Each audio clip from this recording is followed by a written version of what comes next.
చతుర్ముఖ బ్రహ్మగారి యొక్క శరీరంలోంచి కొంత సృష్టి జరిగింది అని మీకు నేను చెప్పాను. సృష్టి 10 విధములుగా ఉంటుంది. అండ సృష్టి, ఈశ్వరుడి సంకల్ప సృష్టి, మైథున సృష్టి, జంతు సృష్టి, ఇలా రకరకాలుగా ఉంటుంది. అందులో 10 మంది ప్రజాపతుల్ని ఆయన తన శరీరములోంచి సృష్టించాడు. అటువంటి వారిలో ఆయన బొటనవేలులోంచి జన్మించినటువంటి వాడు దక్ష ప్రజాపతి. బ్రహ్మము యొక్క బొటనవేలి నుంచి ఆవిర్భవించినటువంటి దక్ష ప్రజాపతికి కలిగినటువంటి 16 మంది ఆడపిల్లల్ని అనేక మందికి ఇచ్చి వివాహం చేశారు. అనేక మందిని అంటే 16 మందికి ఇచ్చి, 16 మంది కూడా కాదు, ఎందుకంటే కొంతమందిని ఎక్కువ మందిని ఇచ్చి వివాహం చేశాడు. రుద్రుడికి, శంకరుడికి ఇచ్చి తన కుమార్తె అయినటువంటి సతీదేవినిచ్చి వివాహం చేశారు. శివుడికి సతీదేవికి కలిసి సంతానం కలగలేదు. కారణం ఏమిటంటే శంకరుడు సాక్షాత్తుగా బ్రహ్మము. అటువంటి బ్రహ్మమైనటువంటి వాడికి మళ్ళీ పిల్లలు హడావిడి ఎక్కడుంటుంది? అలా జన్మించవలసినటువంటి అవసరం ఉంటే 2 సందర్భాల్లో జన్మించారంతే. అందుకే అసలు శివ కుటుంబమే చాలా గమ్మత్తుగా ఉంటుంది. పార్వతీదేవి నలుగులోంచి వచ్చినటువంటి వాడు గణపతి, పరమశివుని యొక్క తేజస్సులోంచి ఉద్భవించిన వాడు కుమారస్వామి.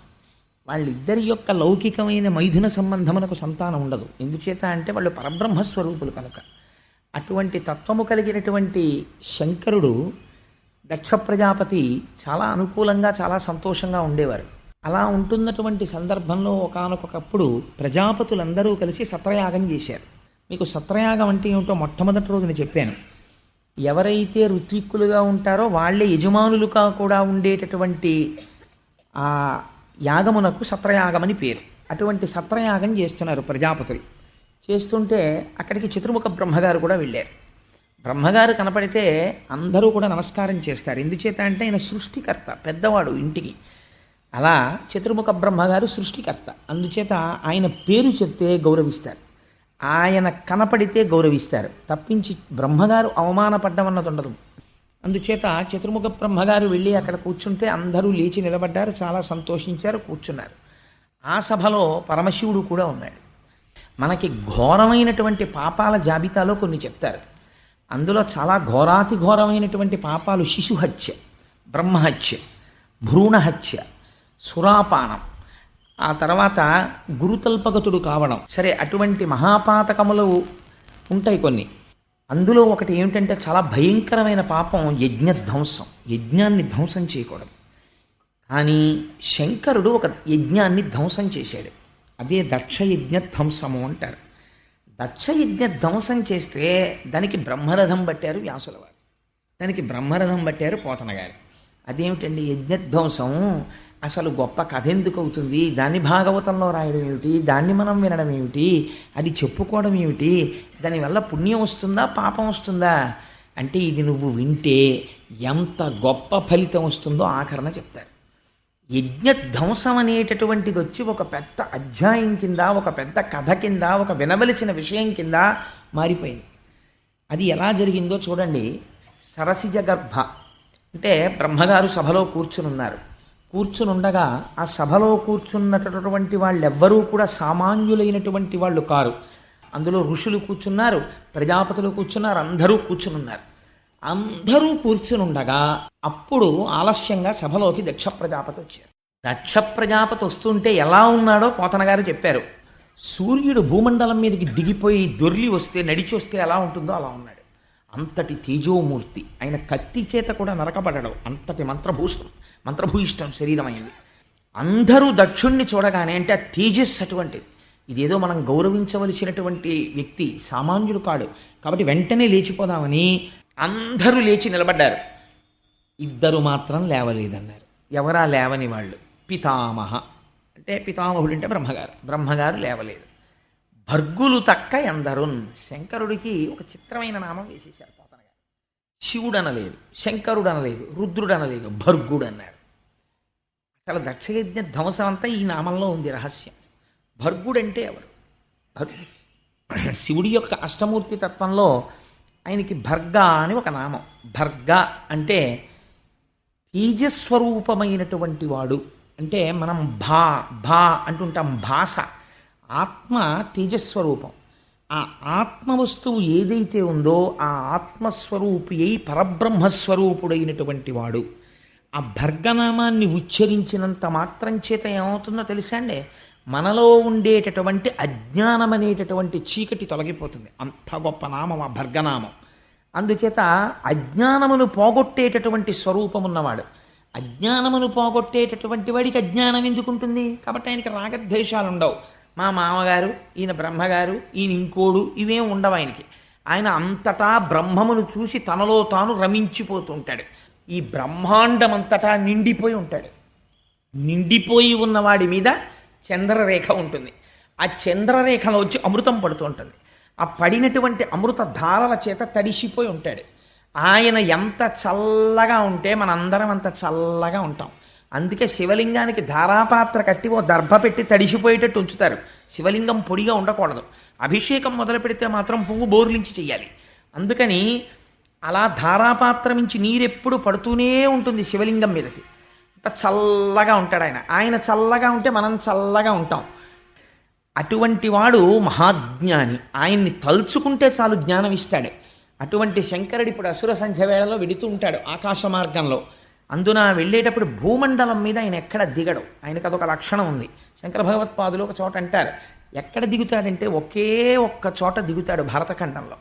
ఎక్కడ దిగుతాడంటే ఒక్క శ్రీశైలం కొండ మీద మాత్రం దిగుతాడట. మరి ఆయనకి ఏమిటో ఆ సంతోషం. ఆ స్వామి కూర్చుని ఉంటే ఆయన భర్గుడు, ఆయన జ్ఞానం ఇచ్చేవాడు. జ్ఞానం ఇచ్చేటటువంటి వాడికి, ఆత్మస్వరూపి అయి ఉన్నవాడికి గురువు శిష్యుడు, తండ్రి కొడుకు, మామ అల్లుడు, ఈ బంధాలు ఎలా ఉంటాయండి? ఆత్మస్వరూపుడై ఉంటాడు. ఇది చెప్పడానికే భర్గుడు తక్క అందరు. ఆయన దక్ష ప్రజాపతి అల్లుళ్ళ కూర్చోలేదు అక్కడ, మహాజ్ఞాని అయి కూర్చొని ఉన్నాడు. అజ్ఞానమును మన్నించి అజ్ఞానమును దాహకత్వము తీసివేయగలిగిన వాడెవడో వాడికి భర్గుడని పేరు. అజ్ఞానిని చూసి ఆయన కూడా కోపడ్డాడు అనుకోండి, ఆయన కూడా అజ్ఞాని అయిపోయినట్టే లెక్క. ఆయన తన స్థానము నుంచి భ్రంశము కాడు. అలా కూర్చున్నవాడైతేనే భర్గుడు. పితామహుడు లేవడు. ఎందుచేత అంటే ఆయన బ్రహ్మగారు, ఇంటికి పెద్దవాడు, అందుకని ఆయన లేవక్కర్లేదు. కానీ బాహ్యమునందు దక్ష ప్రజాపతికి అల్లుడు, అందుచేత మామగారు పితృపంచకంలో ఒకడు. అందుకని ఇక్కడ ఈ అల్లుడు మామ సంబంధం విషయంలో దక్షుడికుందేమో మనసులో, శివుడికి లేదు. ఎందుచేత ఆత్మస్వరూపి అయి ఉన్నాడు. అందుకని పితామహ భర్గులు తప్ప అందరూ. ఎందుకండి ఆ రెండు మాటలు పట్టుకుని అలా కొట్టుకుంటారు మీరు అని అనుకోకండి. కథ అంతా దాని మీదే ఆధారపడి ఉంది, వెనకాతల ఆఖ్యానం అంతా. అందుకని పితామహ భర్గులు తప్ప అందరూ. వాళ్ళిద్దరూ లేవకపోతే దక్షుడు లోపలికి వచ్చేసాడు. లోపలికి వచ్చి లేచిన వాళ్ళ వంక ప్రసన్నంగా ఏం చూడలేదు. లేవని వాళ్ళు ఎవరు సభలో చూశాడు. బ్రహ్మగారు లేవలేదు, పెద్ద పట్టించుకోలేదు. పితామహ బిరుదుంది కదా, ఆయన బొటన వేళ్ళలోంచి వచ్చాను ఊరుకున్నాడు. ఇటు చూశాడు ఎర్రటి కంటితో. అల్లుడు లేవలేదు. అల్లుడు కాబట్టి నాకు కొడుకుతో సమానం, నేను మామగారిని, పితృపంచకంలో ఒకండి, తండ్రి లాంటి వాడిని. మిగిలిన ఇంతమంది లేచారు, అల్లుడు లేవడానికి లేచి మామయ్యగారు నమస్కారం అని ఇలా అనద్దు, అనలేదు. చూసావా ఎంత అహంకారమో అనుకున్నాడు. కడుపులో దాచుకోలేకపోయాడు. ఇది అజ్ఞానం అంటే. కన్ను ఎర్రపడిపోవడమే అజ్ఞానం, కోపం వచ్చేసింది అంతే. అందుచేత నమస్కారం ఫలానా వాడు పెట్టలేదని ఇంతమంది సభలో పెట్టని వాడిని గుర్తుపట్టాడంటే ఎంత అజ్ఞానంతో వచ్చాడో చూడండి దక్ష ప్రజాపతి. ఆయన ఎంత ప్రజాపతి అయితే ఎవడకు కావాలి? అంటే ఇవాళ దక్ష ప్రజాపతి ఏ రూపంలో ఉన్నాడు? లేచిన వాళ్ళు ఇంతమంది గుర్తులేరు, లేవని వాళ్ళు ఇద్దరిలో ఒకడు ఎందుకు గుర్తులేడో అందుకని లేవక్కర్లేదు లేని వదిలిపెట్టాడు, ఒకడిని పట్టుకుంటున్నాడు. అంటే ఇప్పుడు అజ్ఞానమునందు దక్షుడున్నాడు. చూశాడు శంకరుడి వంక, కళ్ళెర్ర పడిపోయాయి. క్రోధంతో సభలో ఉన్న వాళ్ళందరినీ చూసి ఒక మాట అన్నాడు, వీడెవరు అన్నాడు.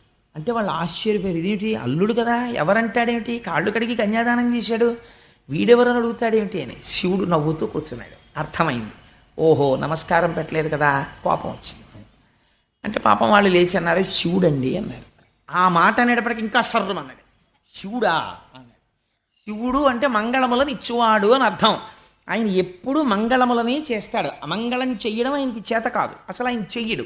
అందుకని ఆయనకి శివుడని పేరు. ఆ పేరు చెప్పేటప్పటికీ కోపం వచ్చిందంతే.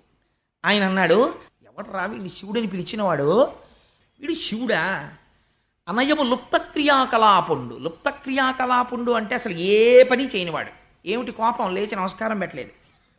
వీడికి పని ఉండదు పాడుండదు, అలా కూర్చుంటాడు, వీడు ఏ పని చేయడు.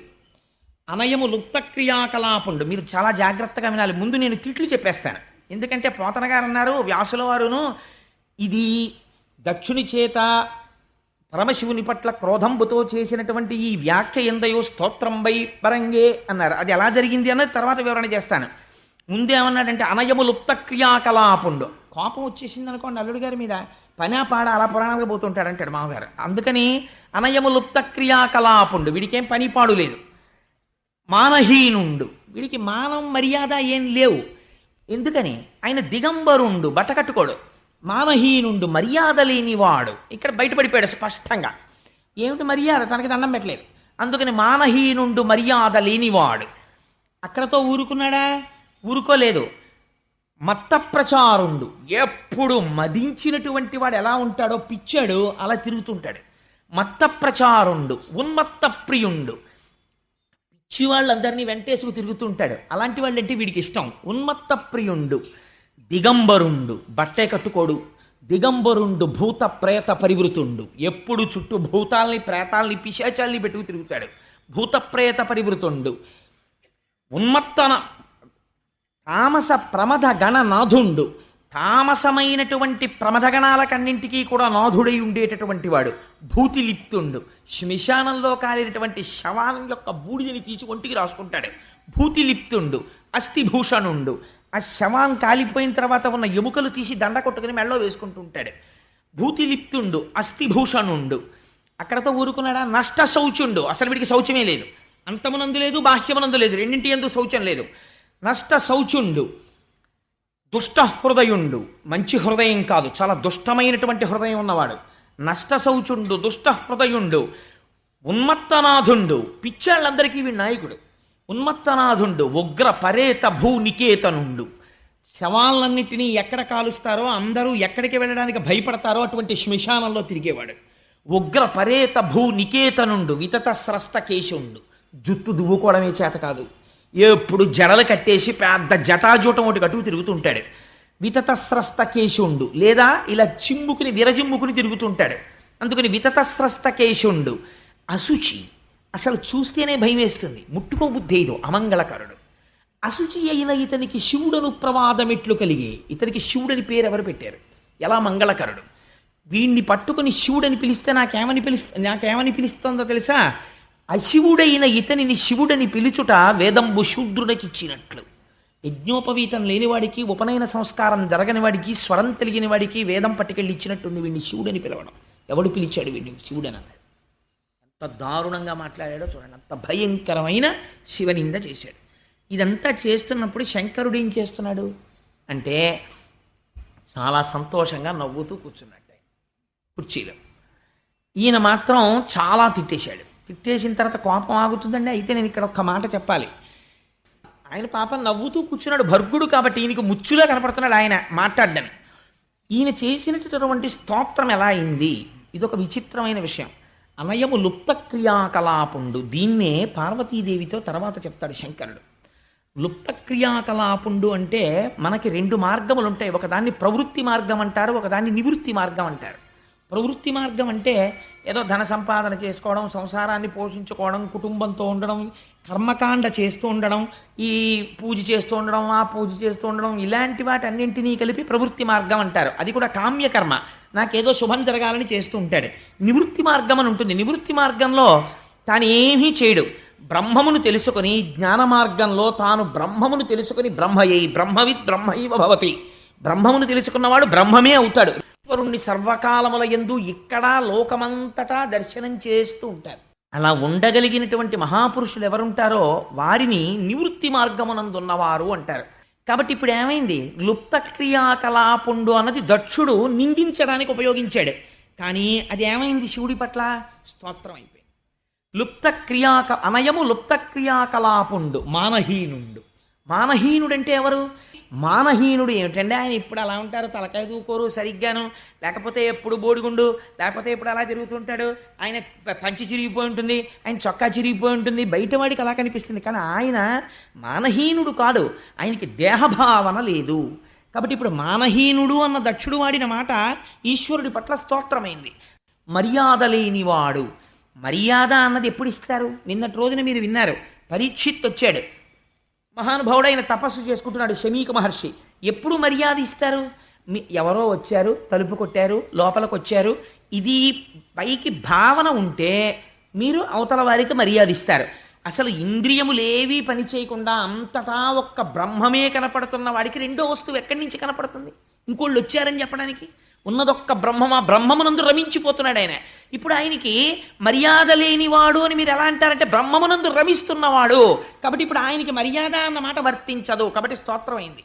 కాబట్టి అనయము లుప్త క్రియాకలాపుండు మానహీనుండు మర్యాద లేనివాడు మత్త ప్రచారుండు, ఎప్పుడు ఉగ్రంగా తిరుగుతుంటాడు, ఎప్పుడు బ్రహ్మమునందు రమించిపోతూ ఆనందంతో తిరిగేస్తుంటాడు.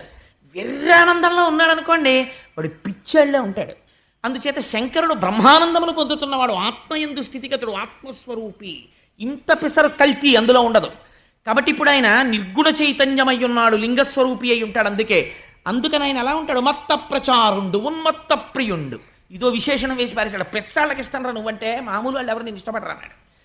ఉన్మత్త ప్రియుండు. ఉన్మత్తుడు అంటే ఎవరో తెలుసా అండి? ఆయనకి శివాష్టోత్తర శతనామ స్తోత్రంలో ఆయనకు అదో పేరు, ఉన్మత్త ప్రియాయ నమః అని. అందుకే ఉమ్మెత్త పూలతో పూజ ఇంకెవరికి లేదు, శివుడి కోడికే. పిచ్చివాణ్ణి మీరు ఎప్పటికీ అర్థం చేసుకోలేరు. ఎందుకని అంటే వాడికి ఏదో భావన ఉంటుంది, కానీ వాడు చేస్తున్న పని మీకు అర్థం కాదు. అలాగే బ్రహ్మజ్ఞాని చేసేటటువంటి పని మీకు అర్థం కాదు. అందుకని ఉన్మత్త ప్రియుండు, దిగంబరుండు, బట్ట కట్టుకోడు. దానికి రెండు అర్థాలు. అసలు నిజానికి ఈ పద్యం ఒకటి నెలలు చెప్పచ్చు అంటే అలా ఏం నేను చెప్పను, కంగారు పడకండి. దిగంబరుండు, దిగంబరుండు అంటే అంతటా వ్యాపించేశాడు కాబట్టి దిక్కులను వస్త్రముగా కట్టుకున్నవాడు. ఇప్పుడు శంకరుడు బట్ట కట్టుకోవడానికి ఆయన మీద ఎవరున్నాడని ఆయన కొలుస్తాడు? ఉన్నది ఆయన ఒక్కడే పరబ్రహ్మం. మీరు అందుకే అదేమిటండి నిన్న వరకు నారాయణుడు అన్నారు కదా అనుకోకండి. నారాయణ శివ రెండు ఒకటే తత్వం. అందుకని ఇప్పుడు ఆయన ఎవరిని కొలవాలి? ఇంకా ఆయనకి భక్తి ఏంటి? అందుకని ఆయనకి భక్తి వస్త్రం కట్టుకోడు, తాను పొందవలసిన వేరొకడు లేడు. కాబట్టి ఇది దిగంబరుడు అంటే. కాబట్టి దిగంబరుండు, భూతప్రేత పరివృతుండు, ఎప్పుడు భూతాల్ని ప్రేతాల్ని వెంట పెట్టుకు తిరుగుతుంటాడు.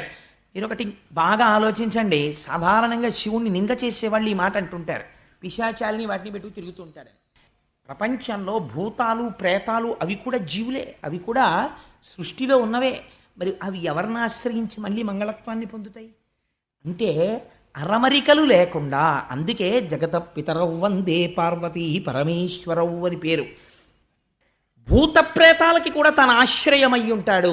ఎంతటి విశాల హృదయుడు నా స్వామి. అందుకని భూత ప్రేత పరివృతుండు. ఇప్పుడు స్తోత్రమైందా నిందైందా ఆయనకది? ఉగ్ర పరేత భూ నికేతనుండు, శ్మశానాల్లో తిరుగుతుంటాడా ఆయన అన్నారు. నేను కొన్ని వదిలిపెట్టేస్తున్నాను, ఎందుకంటే ఇప్పుడు నేను అన్ని మాటికి వ్యాఖ్యానం చేస్తూ కూర్చుంటే ఎప్పటికవుతుంది భాగవతం. అందుకని ఉగ్ర పరేత భూనికేతనుండు, శ్మశానంలో ఉంటాడు. ఇదొక మాట. రుద్రుడు శ్మశానవాసి, శివుడు శ్మశానవాసి కాబట్టి పూజ చేయకెళ్ళలేదు. ఆల్ రైట్, నేను ఒక మాట అంటాను, మీరు ఆలోచించండి. శ్మశానము దేనివల్ల అపవిత్రము?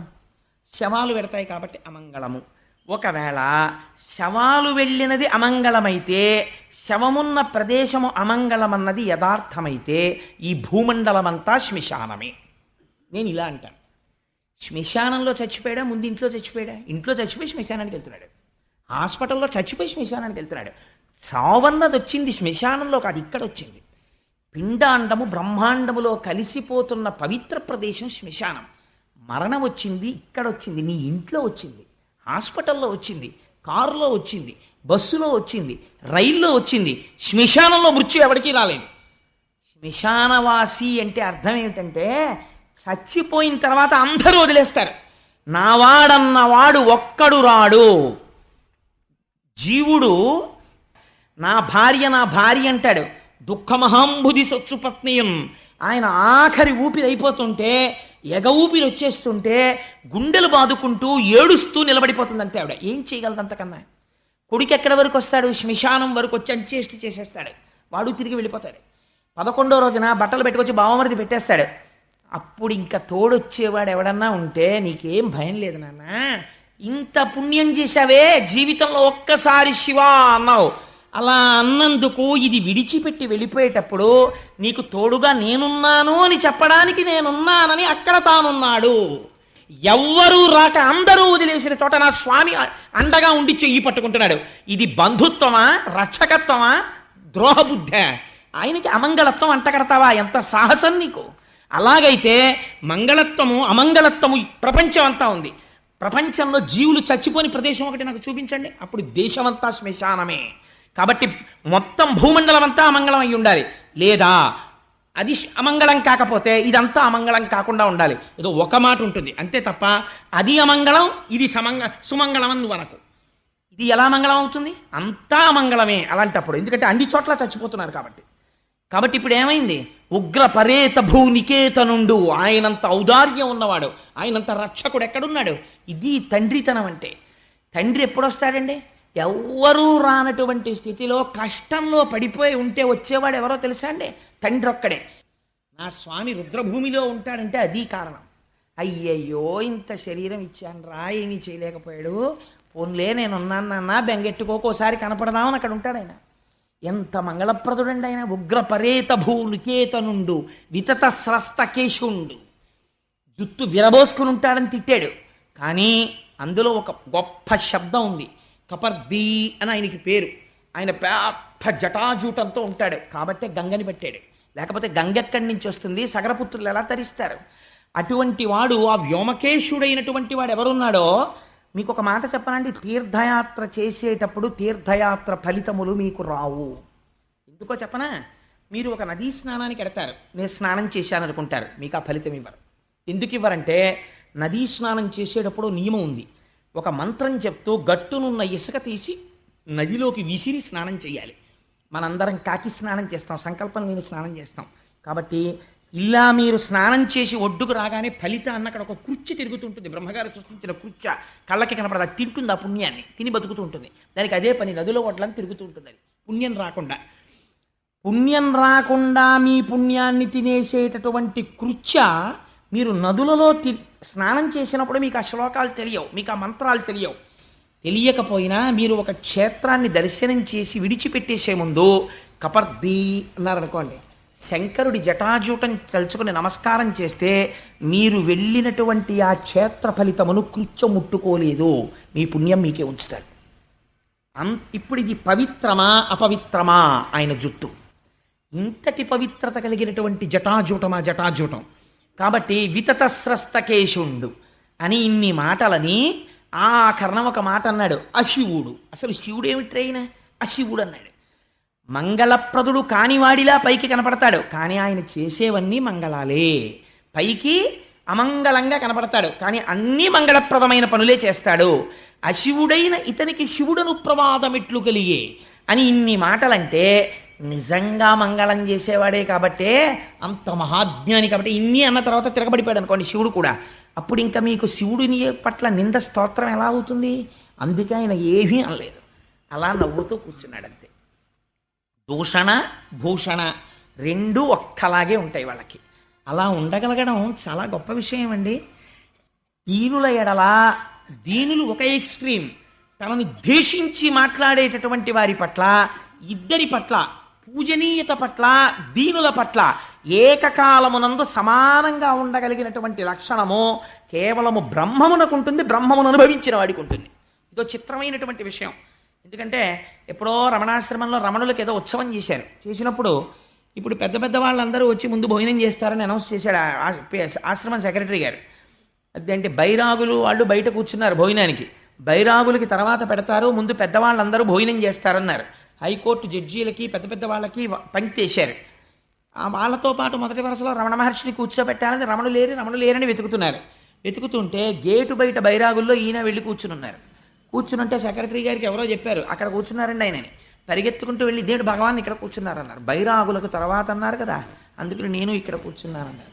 ఎంత ఆశ్చర్యం చూడండి. సో నేను ఎందుకు ఈ మాట చెప్పానంటే, ఉగ్ర పరేత భూనికేతనుండు ఇన్ని మాటలు వాడి అశివుడైన ఇతనికి శివుడను ప్రమాదం ఎట్లు కలిగే. వాళ్ళకంటే లోపల ఒకటి దాచుకోవడం, బయటకు ఒకటి ఉండడం ఉండదు.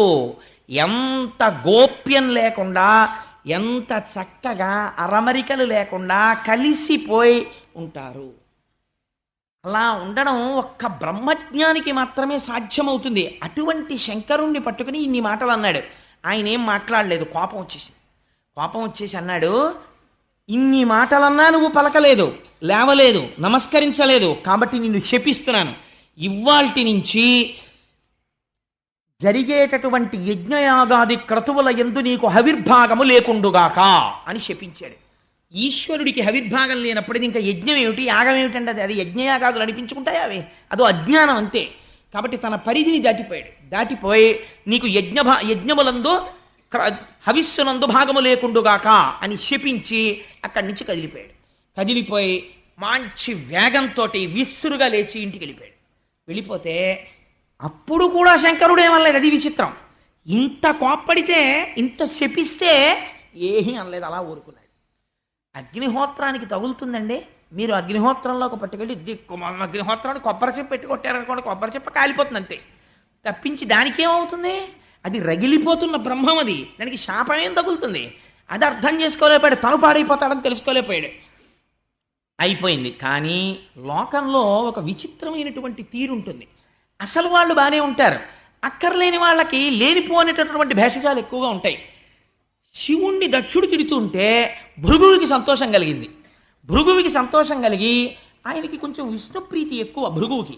అందుచేత శివుడు విష్ణువు కన్నా భేదం అనుకున్నాడు. అనుకుని శివుణ్ణి తిడుతుంటే ఇలా సంజ్ఞ చేశాడు దక్షుడికి. ఓ కానీ కానీ కానీ అన్నాడు.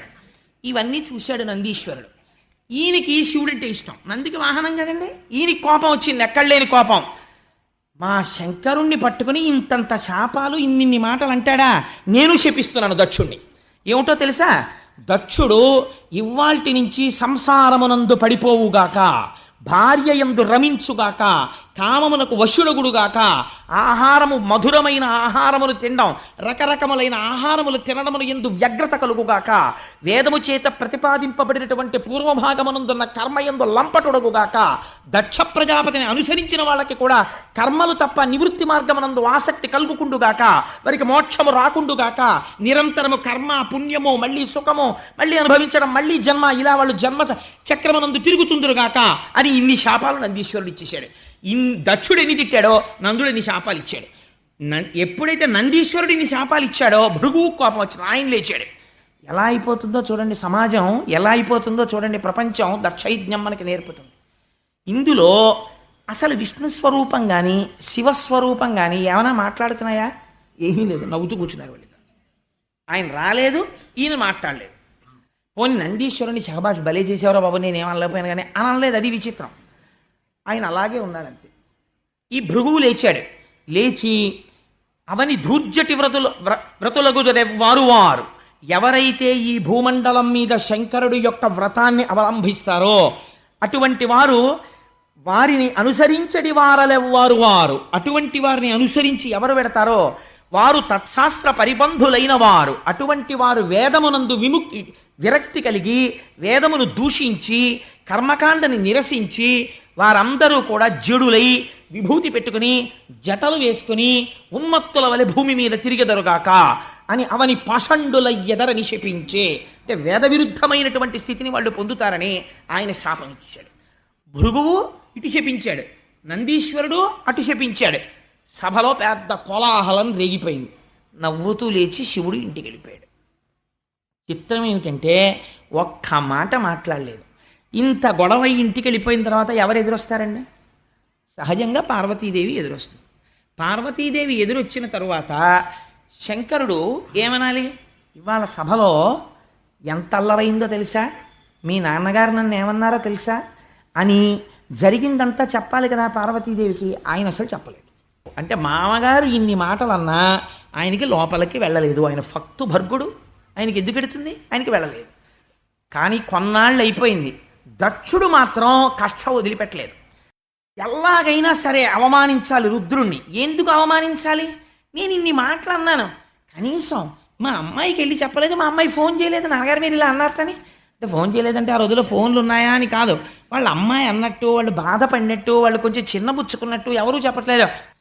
ఇప్పుడు మళ్ళీ అలా కాదరా, ఏదో ఒకటి చెయ్యాలి అవమానించడానికి. కాబట్టి ఇప్పుడు ఒక కొత్త వ్రతం ఒకటి మొదలుపెట్టాడు. దాన్ని ఒక నిరీశ్వర యాగం, అంటే నేను శంకరుడికి హవిర్భాగములు లేని యాగం చేస్తాను, ఇప్పుడైనా సరే బయటకు వస్తాడు కదా కోపం వచ్చి, చూస్తాను ఏం చేస్తాడు అని ఒక యాగం తలబెట్టి అందరికీ ఆహ్వానాలు పంపించాడు, శుభలేఖలు పంపించి అందులో దానికి ఒక పేరు పెట్టాడు. ఏమనో తెలుసా అండి? బృహస్పతి వసనము అని పేరెట్టాడు. దాని పేరు పెట్టి అది చేస్తున్నాను. దాని ముందు వాజపేయం చేశాడు. చేసి ఒక యాగం చేస్తే దానికి అందరూ బయలుదేరి వెడుతున్నారు. ఋషులు వాళ్ళు వెళ్ళకపోతే ప్రజాపతులకు అధిపతి ఏం చేపిస్తాడో. చేస్తున్న యాగం మామూలుగా చేయట్లేదు, అవతల వాళ్ళ మీద కక్షతో చేస్తున్నాడు యాగం. ఎవరొచ్చారో ఎవరు రాలేదో బాగా పట్టించుకోవడం, ఎందుకని పార్టీలు బయటకు వస్తాయి ఇప్పుడే, అందుకని బాగా చూస్తాడు. ఈ అలవాటు ఇంతకు ముందుంది ఆయనకి, సభలో చూశాడు. చూసి శంకరుడు లేవలేదనే ఇంత అల్లరి మొదలెట్టాడు. యాగం రావడానికి అదో కారణం. అప్పుడు సభలోనే అంతలా చూశాడు. ఇప్పుడు వెళ్ళకపోతే చూడడం లేనిపోను కూడా ఎందుకు వచ్చిందండి, వెళ్ళి ఏదో ఒకసారి నమస్కారం పెట్టేసి మీ యాగం బాగా జరగాలని మాట నేర్చేస్తే మనకి ఏ గొడవ ఉండదు పదండి అన్నారు. అందుకని అందరూ దక్షుడి సభకు వస్తున్నారు. రాని వాళ్ళు ముఖ్యమైన వాళ్ళు ఉన్నారు, వాళ్ళు జ్ఞానం ఉన్నవాళ్ళు, వాళ్ళు రాకూడదు. అందుకని శ్రీ మహావిష్ణువు రాలేదు, చతుర్ముఖ బ్రహ్మగారు రాలేదు, వాళ్ళిద్దరు రాలేదు. మిగిలిన వాళ్ళు కొంతమంది ఋషులు వాళ్ళు అందరూ వెడుతున్నారు. వెడుతుంటే ఒక రోజున పార్వతీదేవి అంతఃపుర పైభాగంలో నిలబడి చూస్తోంది. విమానాల్లో వెళ్ళిపోతున్నారు. వెళ్ళిపోతూ వాళ్ళు చెప్పుకుంటున్నారు, దక్ష ప్రజాపతి యాగం చేస్తున్నాడు, ఆహ్వానం వచ్చింది, అందుకని మనం అందరం వెడుతున్నాం అని చెప్పుకుంటుంటే ఆవిడ విని గబగబా అంతఃపురంలోంచి కిందకి దిగి శివుడి దగ్గరికి వచ్చింది. వచ్చి ఆవిడంది, అభవా స్వామి మీరు ఎంత దయామయులండి, మీలాంటి భర్త దొరకడం ఎంత అదృష్టం. కోరితే నగ చేయించేవాడు ఉంటాడు, నెక్లెస్ చేయించేవాడు ఉంటాడు, మీ శరీరంలో అర్ధభాగం ఇచ్చారు నాకు. మీ దగ్గర పొందినంత గౌరవం నేను పొందినట్టు ఏ భార్య ఎవరి దగ్గర పొందలేదు, అంత గౌరవించారు. ఏమండి నాదొక్క మాట, మా నాన్నగారు యాగం చేస్తున్నారట, అదిగో చూసారా వాళ్ళందరూ మంచి మంచి పట్టుబట్టలు కట్టుకుని చక్క హారాలు వేసుకుని నగలు వేసుకుని అన్నీ వేసుకుని వాళ్ళ వాళ్ళ వాహనాల మీద వెడుతున్నారు. అందుకని నాకు కూడా మా తండ్రి గారు చేస్తున్న యాగానికి వెళ్ళాలి అని అనిపిస్తోంది. ఎందుకని ఎంత కాదన్నా ఆడపిల్ల మనస్సు తండ్రి గారి ఏదో ఉత్సవం చేస్తున్నాడంటే ఆ తండ్రి ప్రేమ, ఆ తల్లి ప్రేమ, అన్నదమ్ములు అక్క చెల్లెళ్ళు అన్నీ గుర్తొస్తాయి. ఒక్కసారి నాకు వెళ్ళాలని ఉందండి అని ఆవిడ గమ్మత్తైన మాట అందండి. ఇవాళ రేపు మనందరం ఏమంటామో అదే మాటలు మాట్లాడింది భాగవతంలో పార్వతీదేవి. ఆవిడంది, ఇప్పుడు ఈ జరుగుతున్నటువంటి యాగం చూడ్డానికి మా 15 మంది అక్క చెల్లెళ్ళు వస్తారు, మా పిన్నులు వస్తారు, మా అమ్మ మా తమ్ముళ్ళు అందరూ ఉంటారు కదా, మా నాన్నగారిని చూసి ఎన్నాళ్ళయిందో ఒక్కసారి చూసొద్దామనిపిస్తోందండి, వెడదాం అంది. అనేటప్పటికీ శంకరుడు ఇలా చూశాడు. ఆహ్వాన పత్రాలు వాళ్ళందరికీ వెళ్ళాయి, వీళ్ళకి ఆహ్వాన పత్రం రాలేదు. కాబట్టి వెళ్ళచ్చా? అల్లుడు గారంటే ఎలాంటిది, ముందు పిలవాలి, పిలుపుకు గౌరవం ఉంది. పిలుపు అనేటటువంటిది ఒక ఉత్సవం జరుగుతున్నప్పుడు ఎలా పడితే అలా పిలవడానికి వీల్లేదు, దానికి ఒక మన్నన ఉంది, ఒక మర్యాద ఉన్నది. ఆ మర్యాద పాటించాలి, ఇంటికి వెళ్ళి గౌరవంగా ఆహ్వానించాలి. అంతేగాని ఏదో దిక్కుమాలాడిని పిలిచినట్టుగా పిలవడం అనేటటువంటిది మంచి పద్ధతి కాదు. దానికి ఒక గౌరవంతో గౌరవపురస్సరంగా పిలవాలి, ఏదో తప్పనిసరి పరిస్థితి అయితే వేరు. సరే, అందుచేత ఆ పిలిచేటప్పుడు మనకి రాలేదు కదా ఆహ్వానం అన్నట్టుగా చూస్తున్నాడు శంకరుడు. మరి వాళ్ళందరికీ ఎలా తెలిసింది ఆహ్వానాలు వెళ్ళాయి కదా, మన ఎవరు పిలిచారని విడదాం అని చూస్తున్నాడని పసిగట్టేసింది. ఆయన మనస్సు తెలియని ఇల్లాలా మా తల్లి. అందుకని ఆవిడంది, ఏమండి పిలవలేదు అందుకే కదా మనం వెళ్ళకూడదు అన్నట్టుగా మీరు చూస్తున్నారు. ఏమండి పిలుపు అనేది ఎవరెవరి దగ్గర నుంచి వస్తే మాత్రమే వెళ్ళాలో తెలుసా, మిగిలిన వాళ్ళు పిలిస్తే వెళ్ళాలి, కానీ కొంతమంది పిలవకపోయినా వెళ్ళి తీరాలి. అలా ఎవరెవరిళ్ళకి వెళ్ళాలో తెలుసా, పిలవకుండా మనం ఎలా పెడతాం పార్వతి అంటారేమో స్వామి, వెళ్ళచ్చు. ఎక్కడెక్కడికో తెలుసా, జనక తండ్రి గారింటికి పిలవకుండానే ఆడపిల్ల వెళ్ళచ్చు. ఎందుకంటే చతుర్థి విభక్తి వేసి కన్యాదానం చేయడు, అందుకని వెళ్ళచ్చు. జనక గురువు గారింటికి పిలవకపోయినా వెళ్ళవచ్చు, వెళ్ళి గురువుగారి దర్శనం చేసుకుని రావచ్చు. సుహృత్ మంచి స్నేహితుడు, మనసెరిగినటువంటి స్నేహితుడు. ఆ సుహృత్ అనిపించుకోవాలి అంటే ఆయన మననేం పిలవలేదు కదా మనం వెళ్ళక్కర్లేదు అనకూడదు. ఎప్పుడో అప్పుడు ఒకసారి వెళ్ళి చూసి వస్తూ ఉండాలి స్నేహితుడిని. అందుకని సుహృత్ జననాయక, రాజుగారి ఇంటికి వెళ్ళి రావచ్చు. రాజుగారు పిలవలేదు కాబట్టి మనం వెళ్ళలేదు అనకూడదు, రాజు ఇంటికి వెళ్ళాలి. సుహృత్ జననాయక గేహములకు చనుచుందురు పిలువకున్న సజ్జనుల దిప. ఎంత గొప్ప మాట జోడించిందో చూడండి. సజ్జనులైన వాళ్ళు పిలవకపోయినా పెడతారు ఇక్కడికి అంది. అంటే ఇప్పుడు వెళ్ళకపోతే పిలుపు లేదని నువ్వేమైపోతావు, కాబట్టి మనం వెళ్ళొచ్చు అంది ఆవిడ. శంకరుడు తక్కువడా, ఆయన అన్నాడు, పార్వతి నువ్వు చెప్పినది యథార్థమే, పుట్టింటికి పిలుపు లేకపోయినా కూడా ఉత్సవం జరుగుతున్నప్పుడు ఆడపిల్ల వెళ్ళవచ్చు, ఆ అధికారం ఉంది. కానీ నేను కూడా ఒక మాట చెప్తాను విను, సందర్భం వచ్చింది కాబట్టి నీకు చెప్పేస్తున్నాను పార్వతి. ఇతపూర్వం మీ తండ్రి గారు నన్ను ఒక సభలో అవమానం చేసి మాట్లాడారు, బాణముల వంటి మాటలు ప్రయోగం చేశాడు. దానికి అంతటికీ కారణం ఏమిటి, నేను లేచి నిలబడలేదు అని ఆయన అనుకున్నాడు. కానీ అసలు జరిగిన యథార్థం నేను చెప్తాను విను పార్వతి అన్నాడు.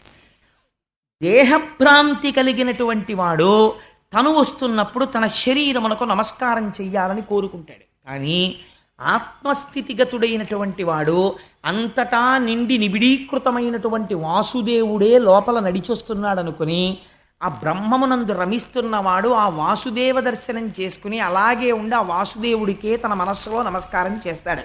నేను అలా చేశాను మీ నాన్నగారికి. కానీ వారు దేహబుద్ధి ఎందున్నారు, తన శరీరానికి లేచి నిలబడి నమస్కారం చేయలేదనుకుంటున్నారు. కాబట్టి వారికి నా స్థాయి తెలియలేదు. కాబట్టి వారు ఎప్పటికీ కూడా నా యందు అనుకూల్యముతో ఉండరు.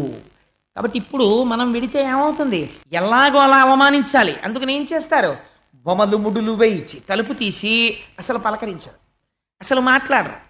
అంతకన్నా అవమానం ఏముంటుంది? ఒక బంధువుల ఇంటికి మీరు వెడతారు, ఎంతో సంతోషంగా వెడితే అసలు మిమ్మల్ని పలకరించరు, మీతో మాట్లాడరు, ఊళ్ళో వాళ్ళని కూర్చోబెట్టి వాళ్ళతో మాట్లాడుతుంటారు. అప్పుడు మీ మనస్సు ఎలా ఉంటుంది? బొమ్మలు ముడులు వేయించి ఇలా ముందు చూడగానే తలుపు తీయగానే సంతోషంగా రండి అనరు, ఇలా చూస్తారు. ఇలా చూసి భురిరోషాక్షులై అంటారు. భురిరోషాక్షులై కోపంతో ఇలా చూస్తారు. అక్కడికే సగం చచ్చిపోతాం. అప్పుడు ఏమవుతుందో తెలుసా పార్వతి? పైగా అదియుగా అకసుదితి ఇదియు వినుము. ఇంకా జరిగేది ఏమిటో నేను చెప్తాను విను. వాళ్ళు ఎంత దారుణమైన మాట మాట్లాడతారు, ఎంత అవమానిస్తారంటే దాని వలన రాత్రి నిద్ర పట్టదు. కాబట్టి బంధువైనా సరే ఆదరణ లేనివాడైనప్పుడు వాడు ఎంత గొప్పవాడైనా వాడి గడప తొక్కకుండా ఆర్యులు ఉండవచ్చు. అంతకన్నా దూరపు బంధుత్వం ఉన్న వాళ్ళ ఇంటికి వెళ్ళు, దగ్గర బంధుత్వమైన వాళ్ళ ఇంటికి వెళ్ళక్కర్లా. ఎందుకు వెళ్ళక్కర్లా? వాళ్ళకి మర్యాద తెలియదు, ప్రవర్తన తెలియదు, అందుకని వెళ్ళక్కర్లేదు నువ్వు. ఆర్యులే ఇది భాగవతం చదువుకున్నవాడైతే అలా వెళ్ళకపోతే వాడు ఎందుకు తప్పు పట్టడానికి వీల్లేదు. వీడు మా ఇంటికి రాడు అక్కడికి ఎడతాడే అని అడగడానికి వీల్లేదు. నీ ప్రవర్తన మార్చుకో, వాడు వస్తాడు నీ ఇంటికి. శంకరుడు నిర్దాక్షిణ్యంగా తీర్పు చెప్పాడు. అందుకని మనం వెళ్ళకూడదు పార్వతి. ఇంకొకటి చెప్పనా, నీ యందు ప్రీతి ఉండవచ్చు, కానీ ఇవాళ నువ్వు దక్షుడి కూతురిగా ఆయన చూడడం. నిన్ను అవమానిస్తే నన్ను అవమానించినట్లే అని నా అనుబంధముచే నువ్వు నాకు భార్యవైన కారణం చేత జనకునిచే పూజ బడయజాలవు తరుణి, నీ తండ్రి గారు నిన్ను పూజించడు. ఆ తర్వాత నువ్వు చాలా బాధపడిపోతావు, మరణ సదృశమైన వేదన పొందుతావు అలాంటి వాళ్ళు ఇళ్ళకెడితే. కాబట్టి వెళ్ళకు, తప్పు లేదని చెప్పాడు. ఆవిడంది, కానీ నాకు వెళ్ళాలని అనిపిస్తోంది అంది. నువ్వు వెళ్ళి రావచ్చు అన్నాడు, నువ్వు వెళ్ళవచ్చు అన్నాడు. ఆయన త్రికాలజ్ఞుడు, ఆయనకి తెలియదండి. అనేసరికి తల్లి గబగబా పక్కన పరమశివుడు రావట్లేదు అన్న బాధతోటే బయలుదేరింది. అబ్బో ఏమి వర్ణన చేస్తారో, ఆ కాళ్ళకున్నటువంటి గజ్జలు మోగుతుండగా పట్టుపుట్టం కట్టుకుని అమ్మవారు బయలుదేరితే వెంటనే శివుడు సైగ చేశాడు.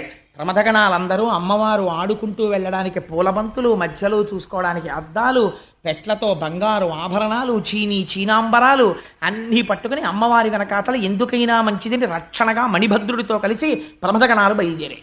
అందరూ కలిసి పుట్టింటికి వచ్చారు. వచ్చేటప్పటికి దక్ష ప్రజాపతి ఎదురుగుండా కూర్చునున్నాడు. దక్ష ప్రజాపతి పరివారం అంతా కూర్చునున్నారు. ఆ యాగం దేనికోసం చేస్తున్నాడు? శివుణ్ణి అవమానించడానికే చేస్తున్నాడు. వృషభవాహనం దిగి పార్వతీదేవి ఇంట్లోకి వస్తోంది.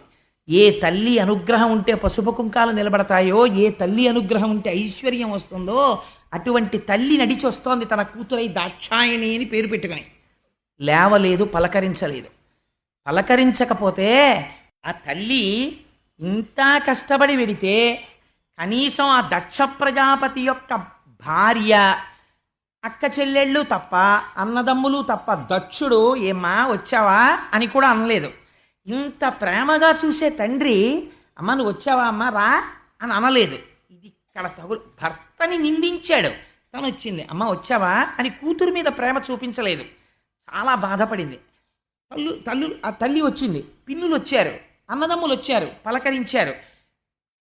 సభామంటపంలోకి వెళ్ళింది, ఒక్కళ్ళు ఆవిడ్ని పలకరించలేదు. ఎందుకు పలకరించలేదు? దక్షుని భయము వలన. ఎవరు పలకరిస్తే ఏం చెప్పిస్తాడో. ఎవ్వరూ పలకరించకపోతే ఆవిడ చాలా ఖేదం పొందింది. ఆఖరికి యాగమంటపంలో అమ్మ అలా కూర్చో అని అనలేదు.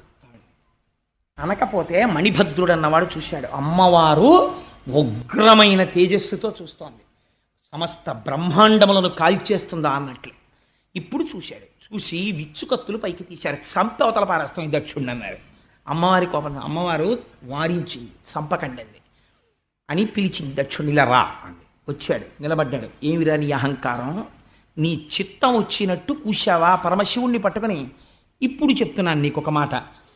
నువ్వు మాట మాట్లాడితే ఒక మాట చెప్తున్నావని నాకు తెలిసింది.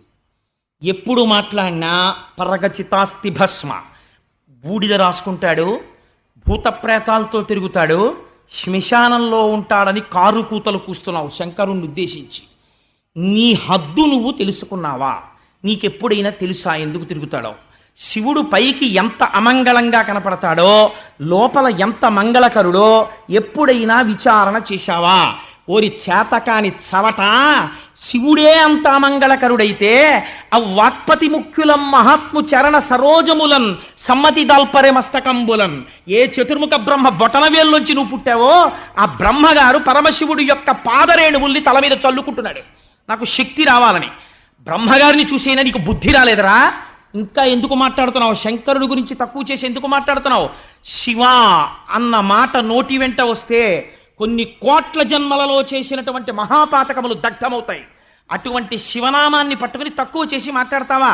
పవి పుష్పంబగు అగ్ని మంచగు నాకూపారంబ భూమిస్థలంబగు శత్రుండతిమిత్రుడు విషము దివ్యాహారమౌ నెన్నగా అవనీ మండలి లోపలం శివ శివేచ్ఛాభాషణోల్లాసకిన్ శివ నీ నామము సర్వవశ్యకరమౌ శ్రీకాళహస్తీశ్వర అంటాడు దూర్జటి. శివనామం చెప్పుకున్న వాడికి లోటు లేదు. పవి పుష్పంబగు, రాయి కూడా పువ్వు అయిపోతుంది, సముద్రము భూమి అయిపోతుంది, వజ్రము పూలదండ అయిపోతుంది. అంతటి అభయంకరుడై ఎవరి నామం చెప్పుకుని లోకాలన్నీ సంతోషపడిపోతున్నాయో అటువంటి మహాత్ముణ్ణి పట్టుకుని అనరాని మాటలంటావా? దాని లోపల ఉన్నటువంటి తత్వాన్ని తెలుసుకునే ప్రయత్నం చెయ్యకుండా నీ చిత్తం వచ్చినట్టు మాట్లాడతావా? పైకి మాంసనేత్రమునకు ఏది కనపడుతోందో అది చూసి దాన్ని బట్టి నువ్వు మాట్లాడడం నేర్చుకున్నావా? ఇలా మాట్లాడవచ్చా?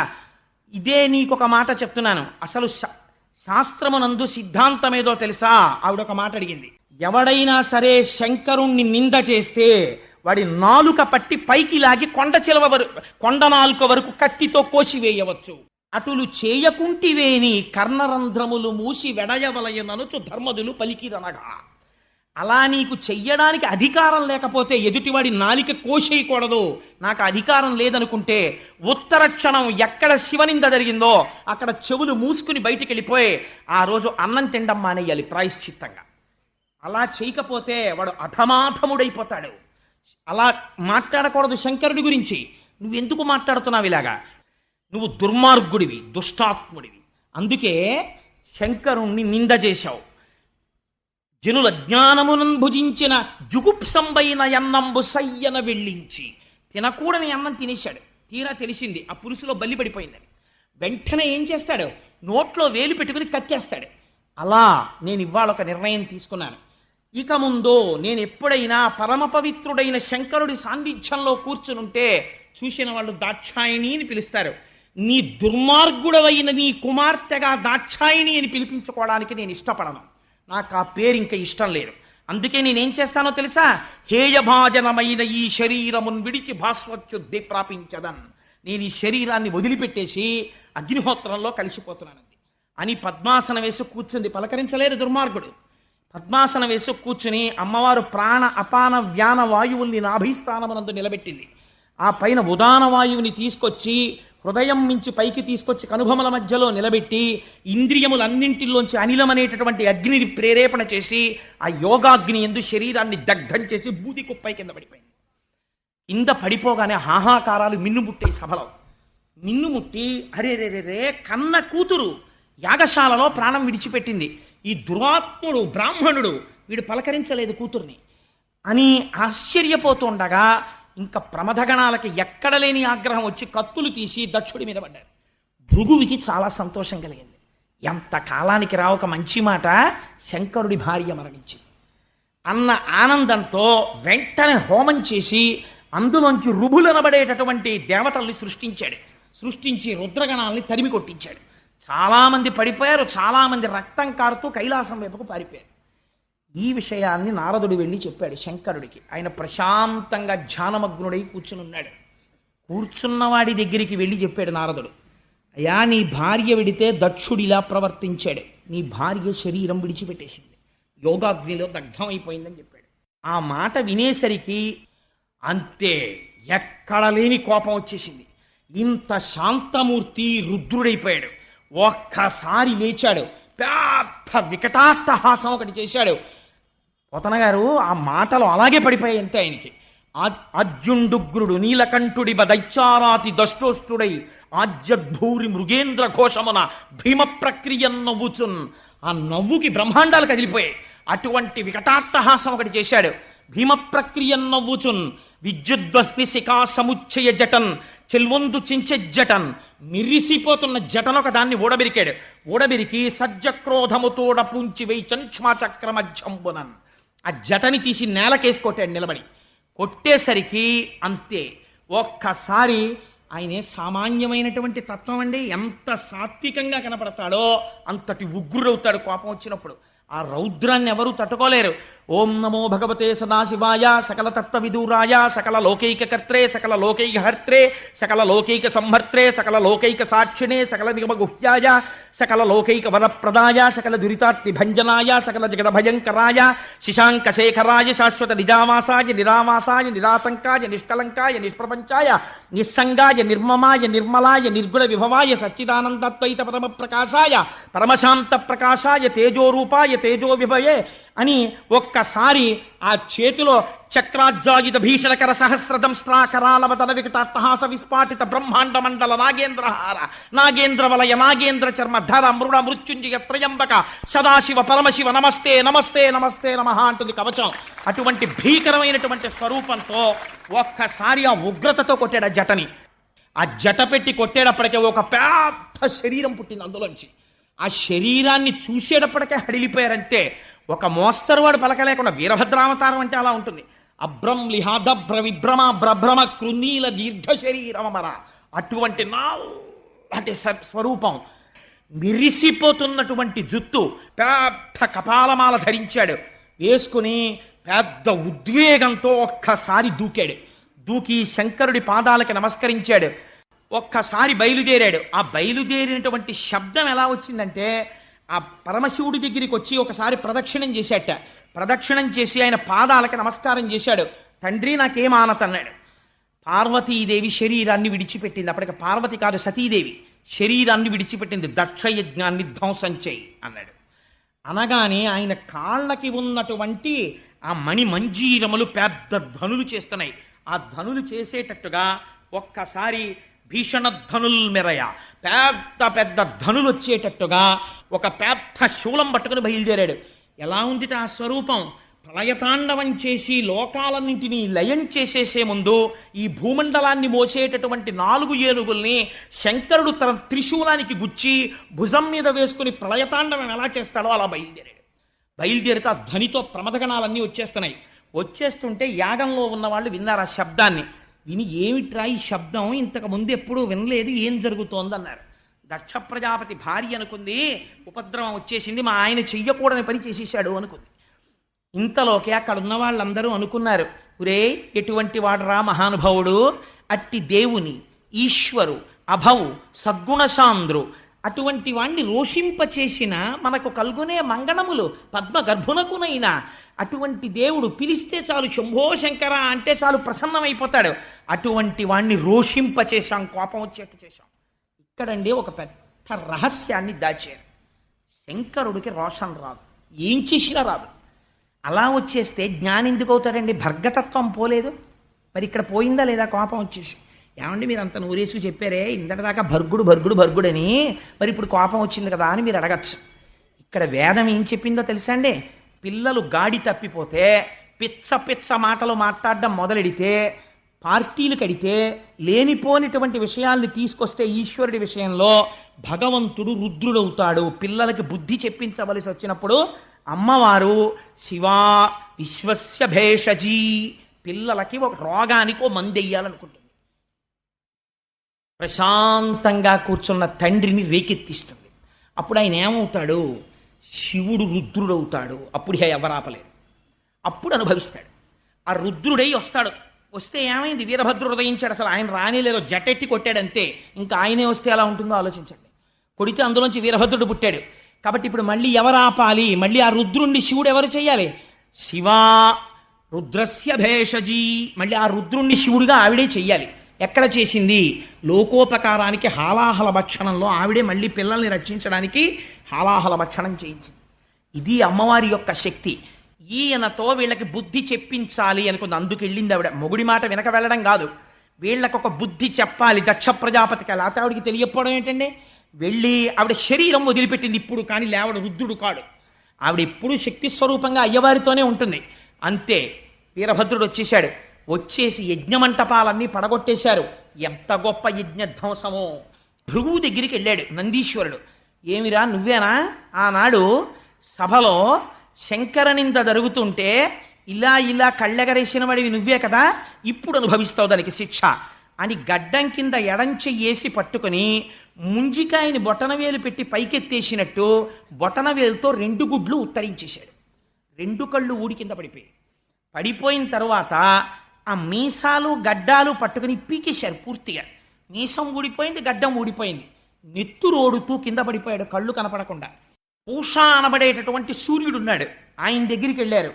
ఏమయ్యా నువ్వు శంకరనింద జరుగుతుంటే పెద్ద నోరు తెరిచి నవ్వావు, ఇప్పుడు నీకు శిక్ష చూడని ఆ నోటిని గట్టిగా పట్టుకుని నొక్కారు. ఆయన 2 దవడలు తెరిచాడు. ఆ పళ్ళన్నీ పీకేశారు. పీకేస్తే బోసినోరు అయిపోయింది. అన్ని పళ్ళు పీకేసి నెత్తురు కారిపోతున్న నోటితో ఆ పూషను వదిలేశారు. ఆఖరికి వీరభద్రుడు ఈయన దగ్గరికి వెళ్ళాడు, దక్ష ప్రజాపతి దగ్గరికి. వెళ్ళి కింద పారేసి గుండెల మీద ఎక్కి కూర్చుని కత్తితో కంఠాన్ని కోసేశాడు. ఆ కంఠం తెగలేదు. ఆశ్చర్యపోయాడు. శరీరం అంతా మంత్రపూతమైపోయింది. ఎలా తుంచాలనుకున్నాడు. యజ్ఞ పశువు యొక్క శరీరాన్ని ఎలా తుంచేస్తానో అలా తుంచేస్తాను ఈ దుర్మార్గుడు శివనింద చేసినందుకు అని గుండెల మీద కుడికాలు వేసి తొక్కి పెట్టి తోటకూర కాడ తిప్పేసినట్టు కంఠాన్ని తిప్పేసి ఊడబెరికేసి దాన్ని తీసుకెళ్లి యజ్ఞంలో జరుగుతున్న అగ్నిహోత్రంలో పారేశాడు. యజ్ఞంలో కాలిపోయింది తల లేనటువంటి మొండెం పడిపోయి ఉండిపోయింది. బ్రాహ్మణులు చూసి హాహాకారాలు చేశారు. ఎంత దారుణం రా ఇది, ఇంత గొప్పగా దక్షయజ్ఞ ధ్వంసం జరిగిపోతోందని. ఎక్కడి వారాలు అక్కడ కాకావికలై పారిపోతున్నారు. దారి దొరికితే చాలని పారిపోతున్న వాళ్ళని రాళ్ల పెట్టి కొడుతున్నారు. రక్షించిన వాడు లేడు. జ్ఞాపకం పెట్టుకోండి. శివనింద ఎంత ప్రమాదకరమో, భగవంతుని యందు భేదదృష్టి ఎంత ప్రమాదకరమో పోతన గారు వ్యాసుల వారు భిక్ష పెట్టి చెప్తున్నారు జాతికి. ఈశ్వరుణ్ణి ఒక్కడిగా చూడడం నేర్చుకో, లేకపోతే పాడైపోతావు అని. ఏమైంది? అప్పుడు అందరూ కలిసి చతుర్ముఖ బ్రహ్మగారి దగ్గరికి పరిగెత్తారు. పరిగెత్తి ఆయన దగ్గరికి వెళ్ళాయా, పాపకర్మ చేసేసాం, చెయ్యకూడనటువంటి పని చేశాం, అక్కడ జరుగుతున్నటువంటి పరమశివుడికి హవిర్భాగములు లేనటువంటి యజ్ఞాన్ని చేశాం, దానివల్ల ఇంత ఉపద్రవం వచ్చింది, ఏం చెయ్యమంటావని అడిగారు. ఆయన అన్నాడు, మీకు అసలు బుద్ధుందిరా మీరు? పరమేశ్వరుడికి యజ్ఞంలో హవిస్సులు లేకుండా యజ్ఞం చేశారా? కాల్సనా? ఎందుకురా యజ్ఞం అని అడిగాడు. ఎందుక యజ్ఞం? ఎందుక దుర్మార్గపు యజ్ఞాలు? మీకు చేస్తే యజ్ఞం సరిగ్గా చెయ్యాలి, అంతేకాని యజ్ఞం చేసి కాసేపు శంకరనింద చేయడం కోసం శివనింద చేయడం కోసం యాగాలు యజ్ఞాలా? ఎవడు చెప్పిన యజ్ఞాలు రా మీకు యజ్ఞాలు? మీరు చేసిన పని వల్ల మీరు దుర్మార్గులైపోతారా, పాడైపోతారన్నాడు. అయ్యా పాడయ్యిపోయాం, చావగొట్టేశారు, భృగువుకి కళ్ళు పోయాయి, పూషకి దంతాలు పోయాయి, మాకు ఒళ్ళంతా దెబ్బలు, నెత్తురులు కారిపోతున్నాయి, చాలామంది అక్కడే పడిపోయారు. ఇప్పుడు తిన్నది చాలు, నువ్వు తిట్టింది చాలు, మాకు మార్గం చెప్పన్నారు. ఒక్కటే మార్గం, ఎవరి పట్ల తప్పు చేశారో వాడి దగ్గరికి వెళ్ళి పడిపోండి. అయ్య బాబోయ్, కైలాసం వైపుకి వెళ్ళడమే, అడిలిపోతున్నా, నువ్వు రామాతో అన్నారు. సరే పదండని చతుర్ముఖ బ్రహ్మగారు తీసుకెళ్లారు. వెళ్ళేటప్పటికీ అత్యంత ప్రశాంత చిత్తుడై, ఎట్టి పరిస్థితులలోనూ సూర్యకిరణం పడడానికి వీలు లేనంత పెద్దది పెరిగిపోయినటువంటి ఒక రావి చెట్టు కింద ఆయన కుడికాలు మీద ఎడమ పాదం పెట్టుకుని ఎడమ చేతిని తీసుకెళ్లి మోకాలు మీద పెట్టుకుని ఇలా చిన్ముద్ర పట్టి తన చుట్టూ కూర్చున్నటువంటి సనక సనందనాదులందరికీ మౌన వ్యాఖ్యతో జ్ఞానబోధ చేస్తున్నాడు. ఆయన ముఖమునందు ఏమాత్రము రోషము కాని కోపము కాని లేదు. వెయ్యవలసిన శిక్ష వేసేశాడంటే అక్కడతో అయిపోయింది. వేసేశాడు, కూర్చుని చక్కగా జ్ఞానబోధ మౌనంగా చేస్తున్నాడు. చతుర్ముఖ బ్రహ్మగారు వెళ్ళి పరమశివుడి ముందు నిలబడి స్తోత్రం చేశారు. అయ్యా, పిల్లలు తెలియదు, నీ పట్ల దోషం చేశారు, నువ్వు సాక్షాత్తు పరబ్రహ్మానివి, సృష్టి స్థితి లయ మూడు నీ యందు జరుగుతుంటాయి, తెలియనటువంటి వాళ్ళు ఈ రకంగా నీ పట్ల అపచార బుద్ధితో ప్రవర్తించారు, స్వామి వీరిని క్షమించు, నువ్వెవరో నాకు తెలుసు అన్నాడు బ్రహ్మగారు. అని, స్వామి నువ్వెవరో తెలుసా? నిరంతరము కూడా అనయము వీడకయుండన్ ఎవ్వరినీ కూడా విడిచిపెట్టకుండా ఉంటూ శివశక్తి రూపమున క్రీడ సల్లుపు, శివశక్తుల యొక్క రూపంలో క్రీడ సల్పుతూ ఈ జగమంతా నటరాజతత్వం, నటరాజతత్వంలో కదులుతూనే ఉంటుంది. అందుకే నటరాజస్వామి ఒక చేతిలో ఢమరుక పట్టుకుంటారు. ఢమరుక పట్టుకుంటే ఢమరుక మోగితే ఆకాశ గుణకం, అందులోంచి శబ్దం ఆకాశతత్వం, అంటే ఆయన సృష్టి చేస్తాడు. ఆయన ముఖం నవ్వుతూ ప్రసన్నంగా ఉంటుంది, అంటే ఆయన స్థితికారకుడు. ఆయన ఇటువైపు చేతిలో అగ్నిహోత్రాన్ని పట్టుకుంటాడు, అంటే లయకారకుడు. సృష్టి స్థితి లయములు చేస్తూ ఈ పిండాండ బ్రహ్మాండములు అలా కలిసిపోతూనే ఉంటాయి. పంచభూతాల్లోంచి ఇందులోకి పంచభూతాలు వస్తాయి, మళ్ళీ ఇందులోంచి పంచభూతాలు మళ్ళీ బ్రహ్మాండంలోకి వెళ్ళిపోతుంటాయి. ఈ పిండాండ బ్రహ్మాండ నిరంతర సంయోగ క్రియ జరిపించడమే నటరాజతత్వం. ఆ నటరాజతత్వమై శివశక్తి రూపముల క్రీడ సల్లుపు, ఊర్ణనాభిగతి ఈ విశ్వ జనన విలయ స్థితి హేతిభూతుండవగుచుండు విశరుద్ర. స్వామి నువ్వెవరో తెలుసా? ఊర్ణనాభిగతి. నువ్వు సృష్టి ఎలా చేస్తావో తెలుసా? సృష్టి చేయడానికి ఎక్కడి నుంచో ఏదో పట్టుకురావు, ఓ గోడ కట్టడానికి సిమెంటు ఇటకలు పట్టుకొచ్చినట్టు. ఊర్ణనాభిగతి, నీకు వేరే ఉపకరణాలు ఉండవు. నీ అంత నువ్వు సంకల్పం చేసి లోకాన్ని సృష్టి చేస్తావు, నీవే ఇంతగా పరిణమిస్తావు, ఆఖరణ నువ్వే లయం చేసేస్తావు. మైనపు ముద్ద నల్లపూసల్లో తిరిగి అంటించుకున్నట్టు నీలోకి లోకాల్ని తీసేసుకుంటావు. అటువంటి వాడివని తెలియక నీ యందు భేదబుద్ధితో ప్రవర్తించారు. స్వామి వీళ్ళని అనుగ్రహించు అన్నాడు. అంటే అప్పుడు వీళ్ళందరూ అయ్యా మా వల్ల పొరపాటు జరిగిపోయింది క్షమించమని స్తోత్రం చేశారు. చేస్తే మహానుభావుడు భోళాశంకరుడు కదా, అభయంకరుడు, ఆయన అన్నాడు మీ అందరికీ అభయం ఇస్తున్నాను, యజ్ఞం మధ్యలో ఆగిపోకూడదు. ఎంత ధర్మాత్ముడో చూడండి. యజ్ఞము నడిపించండి. ఎవరు యజ్ఞము చెయ్యాలో ఆ దక్ష ప్రజాపతికి ఇవాళ ముఖం లేదు, తీసేశాడు వీరభద్రుడు. అందుకని ఒక గొర్రె ముఖాన్ని తీసుకెళ్ళి అతికించండి. ప్రజాపతులలో దక్ష ప్రజాపతి ఇలా గొర్రె ముఖంతో ఉంటాడు. ఎందుకో తెలుసా అండి? లేనిపోని శివనింద చేసినందుకు నాకు ఈ గొర్రె ముఖం వచ్చింది సుమా అని చెప్పడానికి దక్ష ప్రజాపతి గొర్రె ముఖంతో ఉంటాడు. అప్పుడు మిగిలినటువంటి యజ్ఞ భాగాన్ని పూర్తి చేస్తాడు. పూష తాను ఏదైనా తినవలసి వచ్చినప్పుడు యజమాని యొక్క దంతములతో తింటాడు. భృగువుకి నేత్రములు ఇస్తాను, కానీ తాను తినవలసినటువంటి హవిస్సులు భృగువుకి కనపడతాయి ఇంక నుంచి అని ఎవరెవరు దెబ్బలు తిన్నారో, ఎవరెవరికి అంగవికలురయ్యారో వాళ్ళందరికీ మళ్ళీ తిరిగి స్వాస్థ్యమును ప్రసాదిస్తున్నాను. ఈ యజ్ఞమును మీరందరూ కూడా సంతోషముగా పూర్తి చేసుకోండి అని మళ్ళీ ఎవరెవరు ఇబ్బంది పడ్డారో వాళ్ళందరికీ వరాలు ఇచ్చేశాడు. అందరూ సంతోషంగా స్తోత్రం చేస్తుంటే అప్పుడు దక్ష ప్రజాపతికి ఓ గొర్రె తలకాయ తీసుకెళ్లి పెట్టారు. ఠంగుని లేచి నిలబడ్డాడు. నిలబడి పరిగెత్తుకుంటూ కైలాసానికి వచ్చాడు. వచ్చి అప్పుడు శంకరుణ్ణి చూసి ప్రార్థన చేశాడు. స్వామి నువ్వు నన్ను దండించడం నేను దండనగా భావించట్లేదు, దీన్ని రక్షణగా భావిస్తున్నాను.